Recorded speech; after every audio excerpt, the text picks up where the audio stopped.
भगवान विष्णु के अवतार नरसिंह को समर्पित है नरसिंहगढ़। भोपाल से करीब 90 किलोमीटर दूर सतपुड़ा रेंज के बीच बना है नरसिंहगढ़ का किला। कुछ कच्चे रास्तों से यहाँ पहुँचते हैं। हरी भरी वादियां हमें यहाँ ठहरने को मजबूर कर देती है। नमस्कार, मैं मनोज सैनी हूँ। धरोहर में एक बार फिर आपका स्वागत है। लेकिन धरोहर में इस बार हम ऐसी धरोहर दिखाने जा रहे हैं जिसकी चर्चा कई फिल्मों में भी हुई है, और वो है नरसिंहगढ़ का किला। वैसे तो भगवान नरसिंह के नाम पर, यानी विष्णु के अवतार हुए नरसिंह, उन्हीं के नाम पर इस शहर, इस नगर का नाम पड़ा। और यहाँ के पहले राजा परशुराम हुए जिन्होंने इस किले का निर्माण कराया। लेकिन किले में कई ऐसी बातें हैं जिनकी चर्चा होती रहती है। कुछ आप जानते हैं, कुछ हम जानते हैं, लेकिन कुछ ऐसे भी रहस्य हैं जिन्हें आप नहीं जानते। तो चलिए आज लिए चलता हूं आपको धरोहर में और बताता हूं कि नरसिंहगढ़ का किला आखिर कहता क्या है। सतपुड़ा की दिलफरेब वादियों के बीच बना है नरसिंहगढ़ का किला। राजगढ़ से हुए बंटवारे के बाद राजा परशुराम ने अपनी राजधानी बनाने के लिए नरसिंहगढ़ को चुना। इन सब्ज पेड़ों और गहरी घाटियों के सहारे 1681 में किला खड़ा किया गया। बाद के बरसों में इस पर कई राजाओं का राज रहा। कहते हैं, खंडर बता रहे हैं, इमारत कितनी बुलंद रही होगी और किले के भीतर जैसे ही पहुंचते हैं तो वो वैभव नजर आने लगता है। करीब 47 एकड़ क्षेत्र में फैला ये किला अपनी कई कहानियां कहता है, कई किंवदंतियां कहता है। लेकिन आप देखिए कि धीरे धीरे कर कर अब जीर्ण स्थिति में ये किला पहुंच रहा है। यानी इमारत तो है लेकिन बुलंद नहीं है। पर पुरानी इमारत ये बताती है कि कितना बुलंद किला रहा होगा, किस तरह यहाँ जब राजा महाराजा रहते होंगे तो कितना अलग होगा। तो आज हम इसी को समझ रहे हैं कि आखिर किले के भीतर है क्या। और ये भी कहा जाता है कि किले में कई रहस्य छिपे हैं। कुछ ऐसी कहानियां भी है जो डराती भी है और बताती भी है। करीब 45 एकड़ से ज्यादा इलाके में फैले इस किले की इमारत अब पहले जैसी नहीं रही। पूरा किला जब देखते हैं तो यहाँ नजर आता है इसका वैभव। इसे देखते ही देखते हम दूसरी मंजिल तक पहुँच जाते हैं। इस बहुमंजिला किले की हर दीवार, कमरे, हॉल अपनी इबारत खुद ही बयां करते हैं। किले के बारे में ये कहा जाता है कि करीब 304 कमरे यहाँ बने हुए हैं, लेकिन हर एक हॉल से इन कमरों को जोड़ा गया। और जहां भी आप देखेंगे तो नजर आएगा कि कुछ इस किले की बनावट तो ये तो बताती है कि कितना ध्यान रखा गया होगा। यानी राजा यदि कहीं मौजूद है यहाँ इस किले में या महाराजा, तो उसको हर एक कमरे की जानकारी मिल जाएगी, हर एक हॉल की जानकारी मिल जाएगी। और इसीलिए यहाँ करीब 304 कमरे हैं और 64 के लगभग हॉल। लेकिन हॉलों के भीतर क्या है तो देखते रहिए। इस किले में 2 दरवाजे, 304 कमरे, 4 बड़े हॉल, 12 चौक और 64 बरामदे हैं जो एक दूसरे से कनेक्ट हैं। खास बात ये कि यहाँ वेंटिलेशन का खूब ख्याल रखा गया है। हर कमरे का दरवाजा कुछ इस तरह बनाया गया कि हवा आसानी से आ जाए। किले के भीतर आप समझिएगा कि ऊर्जा का पूरा संचार होता रहे। यानी ऊर्जा कैसे मिलती है? रोशनी से, सूर्य से। और दूसरी तरफ हवा प्रॉपर तरीके से होता रहे, यानी वेंटिलेशन ठीक रहे। तो आप देखिए, एक किले की दीवार को जब आप देखेंगे तो ये बड़ा सा दरवाजा पहला दरवाजा है और यहाँ से आप सिंगल पत्थर की चौखट यहाँ पर लगी हुई। दरवाजे अब नहीं रहे, समय के साथ चीजें बदली है। लेकिन आप देखेंगे तो एक किले से दूसरे किले तक पूरी हवाएं, यानी खुले द्वार आपको मिल जाएंगे। और ये देखिए आप, इस तरह एक द्वार, पहला द्वार था, और फिर यहाँ जब आएंगे तो ये तीसरा द्वार आपको मिल जाएगा। लेकिन इसके आजू बाजू भी जब आप देखेंगे तो आप देखिए कि अलग अलग हाल में जाने के रास्ते भी यहीं से निकलेंगे। यानी सब एक दूसरे से कनेक्ट है। अब यहाँ कहने लगे हैं कि कुछ जगह तो ऐसी हो गई है जो पूरी तरह खंडर में तब्दील हो गई, जहाँ से भूतिया आवाजें आती रहती है। रात को, देर रात को जब लोग यहाँ पहुँचते हैं तो कहते हैं कि ये जो स्थान है अब पूरी तरह खंडर में तब्दील होता जा रहा है। आप ये छोटे छोटे कमरे रहा करते थे जहाँ से आज भी आवाजें सुनाई देती थी। और अब जब आवाजें आती है तो लोगों में खौफ, डर और ऐसी स्थिति भी बनती है। क्योंकि जब आप इमारत को नहीं संभालेंगे, जब आप नहीं देखेंगे, संवारेंगे नहीं, तो फिर समझ आता है कि जहां रोशनी पर्याप्त मिला करती थी अब वहां अंधेरे दिखाई देते। किले में जैसे जैसे आप ऊपर जाएंगे, बाहर के नजारे बरबस ही अपनी ओर खींच लेंगे। इसका डिजाइन कुछ इस तरह है कि बाहर मौजूद झील, भरपूर हरियाली और खूबसूरत सीनरी बताती है कि उस दौर का आर्किटेक्चर कितना कमाल था। देखिए कितना सुंदर दृश्य रहता होगा जब राजा आकर यहाँ बैठते होंगे, लेकिन पूरी बस्ती यहाँ से दिखाई देती है। करीब 300 साल पुराना ये बताया जाता है चीजें, लेकिन ऐसा भी कहा जाता है कि इस बस्ती में पहले कम लोग रहा करते थे, धीरे धीरे कर कर बसाहट बस गई। और ये जो तालाब यहाँ से दिखाई देता है, नीचे की तरफ जाएंगे आप, दृश्य कुछ अलग होगा। यानी यहाँ जब राजा या रानी बैठा करते होंगे, राजा महाराजा, तो दोनों काम हो जाते थे। एक तो बस्ती भी दिखाई देती थी और बैठे बैठे भगवान शिव के दर्शन। इसीलिए मंदिर तालाब के बीच में बनाया गया था। मैं उस दरवाजे पर बैठ गया हूँ जहाँ से बैठकर ऐसा लगता है कितनी सुंदर हवाएं आ रही। और जब इस तरह की मनोरम दृश्य, सुंदर हवाएं, या ये कहा जाए एकदम साफ सुथरी हवाएं जब शरीर को भी मिलती होंगी तो शरीर को कितना स्वस्थ बना देती होंगी। यानी स्वास्थ्य का ख्याल भी रखना, बस्ती को भी देखना, भगवान का स्मरण भी करना और जीवन जीने का अंदाज भी अपने पास रखना। इतिहास के पन्नों को पलटने पर मालूम होता है कि अलग अलग दौर के 11 राजाओं ने यहाँ पर हुकूमत की, लेकिन ब्रिटिश सरकार से लोहा लेने वाले राजकुमार चैन सिंह की वीरगाथा खूब सुनाई जाती है। किले के भीतर जब पहुंचते हैं तो 3 द्वार से होकर आपको गुजरना होता है, लेकिन मैं जहां खड़ा हूं ये एक दौर का प्रांगण यानी बड़ा हॉल रहा होगा। आप देखिए कि दोनों तरफ बड़ी बड़ी बिल्डिंग बनी हुई है। यानी किले के जो मुख्य हॉल कहा करते हैं, दरबारी हॉल इसको कहा जा सकता है, वो दोनों तरफ बने। लेकिन आप देखिए यहाँ हल्का पत्थरों का इस्तेमाल हुआ है और पत्थरों को यहाँ रखा गया ऊपर सुंदरता के लिए और सुरक्षा के लिए दृष्टि से भी देखें। लेकिन आप देखिए बड़ी बड़ी मेहराब, तो इसमें भी यहाँ पत्थरों का इस्तेमाल हुआ है। यहाँ पत्थरों को आप देखेंगे तो ये सिंगल पत्थर से बना हुआ, इसको तराशा गया है। और कहते हैं कि राजपूत शैली, क्योंकि जितने भी राजा यहाँ हुए वो राजपूत राजा हुए, तो राजपूत शैली यहाँ देखने को मिलती है। वैसे राजपूत शैली का जिक्र होता है, मराठा शैली का यहाँ जिक्र होता है। कुछ मराठा कालीन शासक भी यहाँ रहे एक दौर में और इसीलिए वो नजर आता है। लेकिन इसके आप पूरी चारों तरफ आप देखेंगे, घूमूंगा मैं अपने सहयोगी आशीष की मदद से, तो आप देखेंगे कि कितना अलग इसको बनाया गया है। एक तरह से बहुत बड़ा किला इसको नहीं कहा जाएगा, गढ़ी के बतौर कहा जाए तो बड़ी बात नहीं होगी।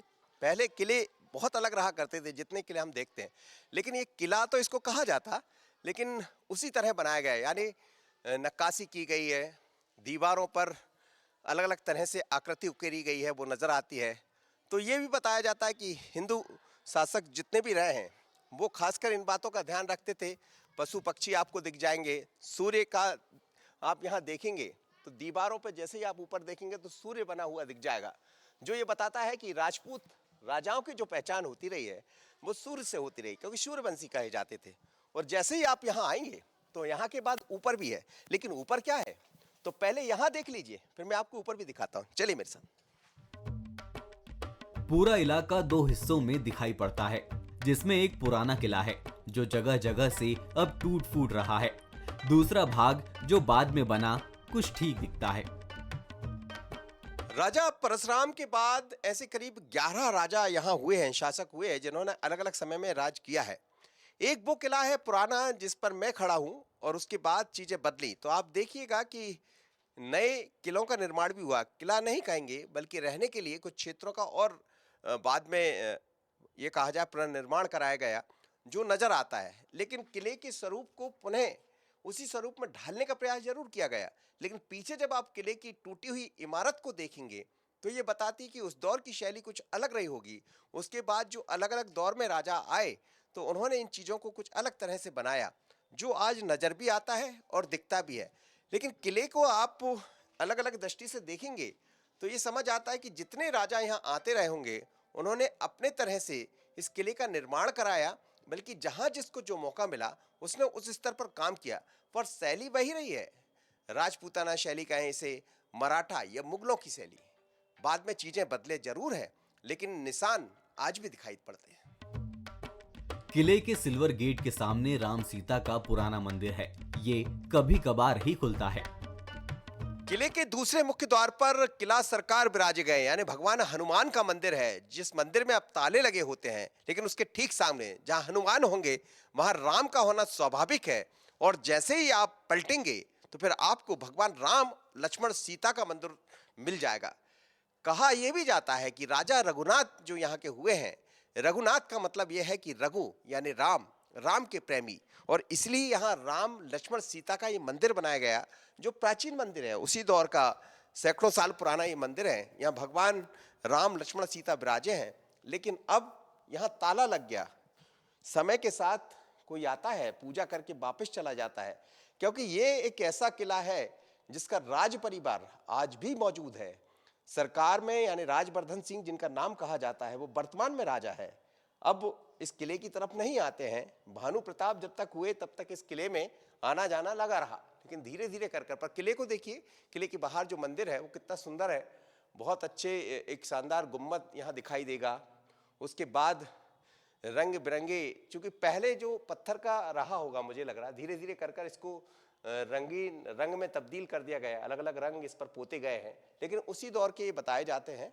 और इसके साथ ही आप एक चीज और देखेंगे कि जहां भी जिस भी खिड़की से आप देखेंगे तो किले के आजू बाजू जो भी कमरे रहा करते थे, तो उन कमरे से भी भगवान राम लक्ष्मण सीता के दर्शन हो जाया करते थे।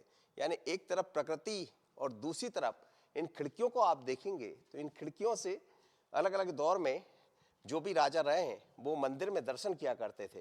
तो बहुत सुंदर मंदिर है, जिसकी प्राचीनता को यदि समझना है तो इस गुम्बद को देख के समझ जाएगा। प्राचीन कितना होगा ये समझ सकते, ये वो है जिस पर अब रंग हो गया, लेकिन जैसे ही आप बाहर निकलेंगे तो यहाँ से आपको समझ आएगा कि कितना प्राचीन मंदिर है। और आप देखिए कि मंदिर में मंदिर बनाए गए, कितनी सुंदर नक्काशी इसमें की गई है। ये देखिएगा आप, अलग अलग मेहराब के जरिए बड़े बड़े पत्थरों का इस्तेमाल हुआ है, बहुत मजबूत, अलग तरह का, किले की तरह ही ये पूरा मंदिर है। और इसके चारों तरफ जब हम घूमेंगे तो आपको ऐसा लगेगा कि हम मंदिर के बाहर, यानी आप मानकर चलिए कि ऊपर भी परिक्रमा लगा सकते थे।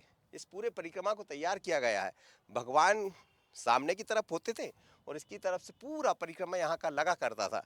और जब भी राजा महाराजा यहाँ पहुँचते थे तो पहले भगवान को प्रणाम करते थे और फिर यहाँ किले की परिक्रमा लगाते थे। लेकिन नज़ारा यहाँ से भगवान राम का ही नहीं, शिव के दर्शन भी सीधे होते थे। जहाँ महामृत्युंजय खुद विराजे हैं, पशुपतिनाथ महाराज, तो एक तरफ राम लक्ष्मण।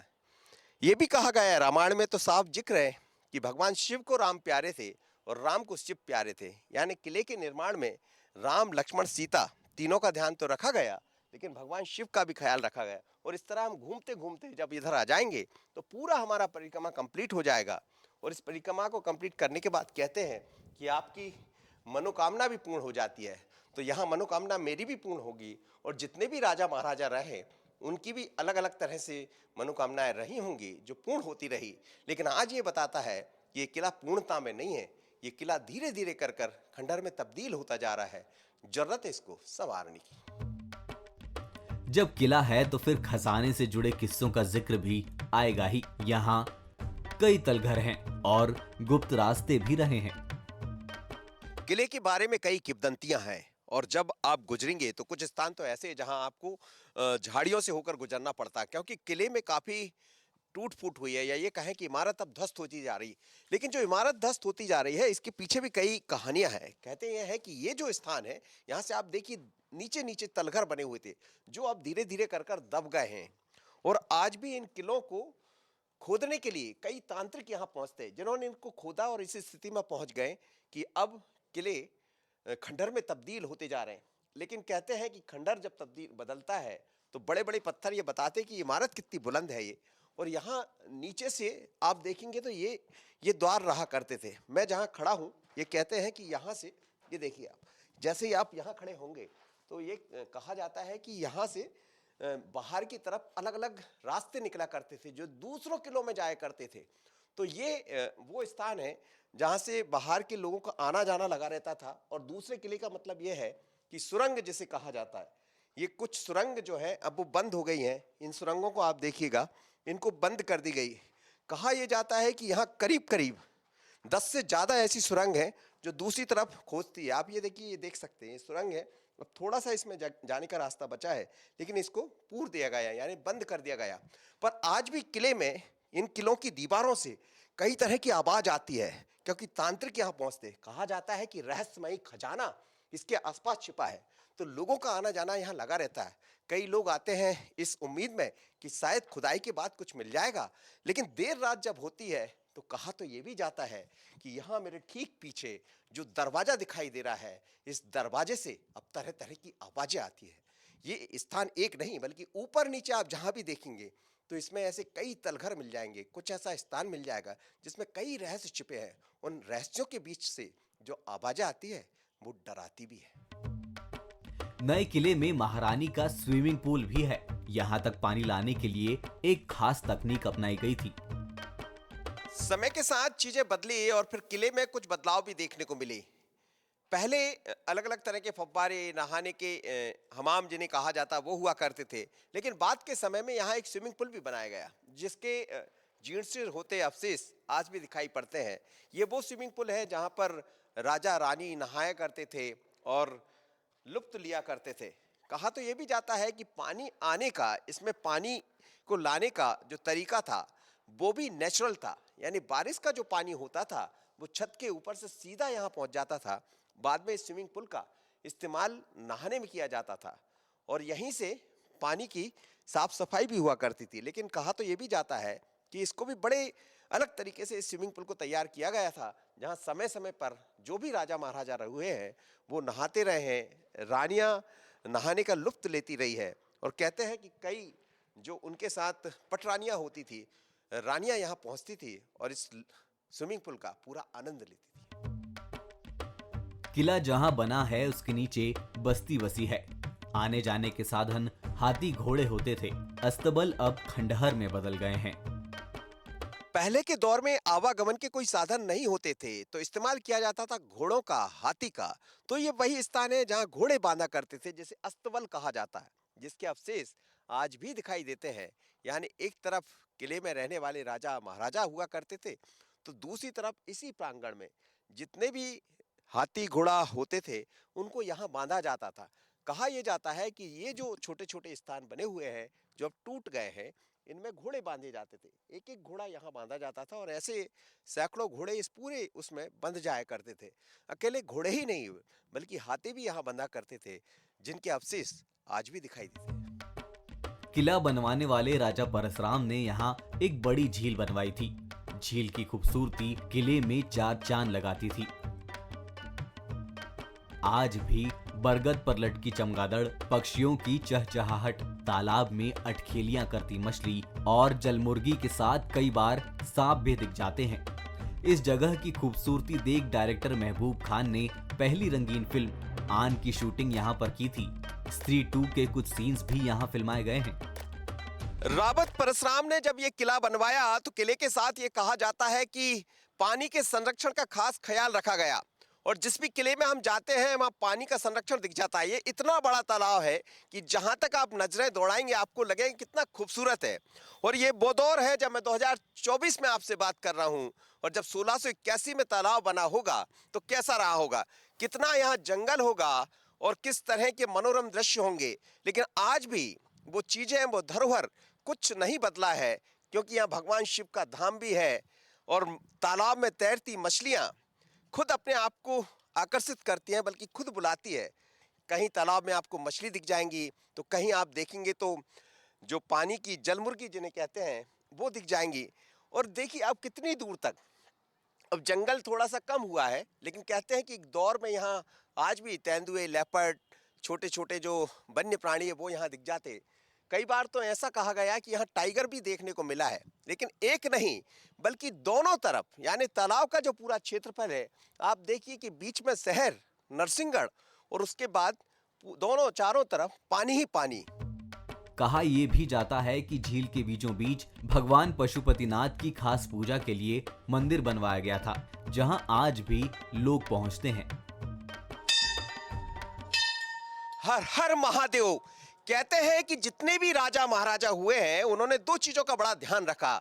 एक तो ये कि पानी का संयोजन ठीक होता रहे, दूसरा जिस स्थान पर किला बने वहां भगवान यानी ईश्वर की आराधना जरूर हो।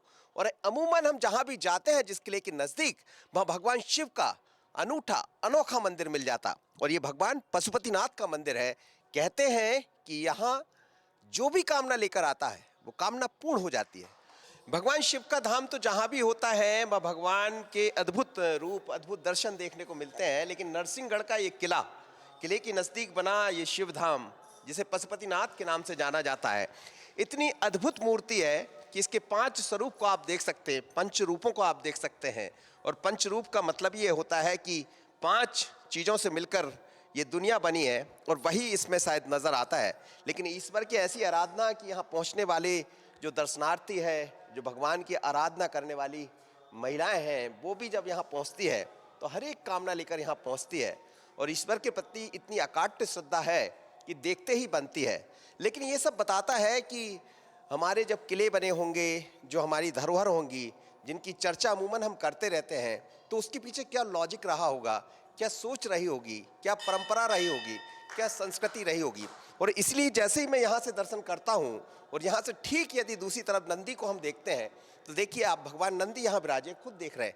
और नंदी की तरफ से जैसे ही आप ऊपर की तरफ यहाँ से देखेंगे, तो आप देखिए, मुझे लगता है कि जब राजा या रानी किले में बैठते होंगे तो किले से सीधे भगवान के दर्शन करते होंगे।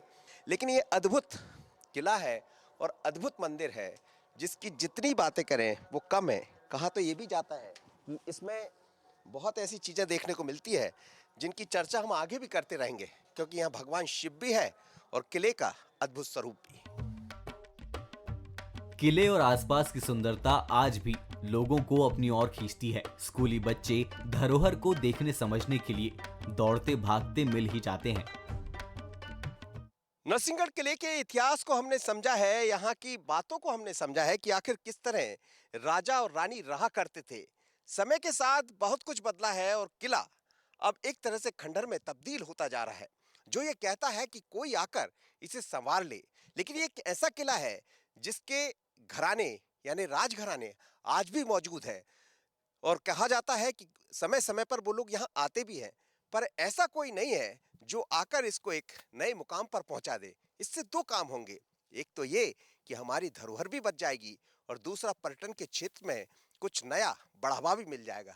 पर सोचेगा कौन?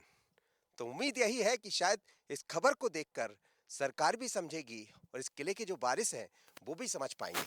तो आज नरसिंहगढ़ के किले की धरोहर में इतना ही। मुझे और मेरे सहयोगी आशीष खरे को दीजिए इजाजत। बने रहिएगा बंसल न्यूज पर। अगली बार फिर मुलाकात होगी किसी नए किले में, नई धरोहर के साथ। नमस्कार।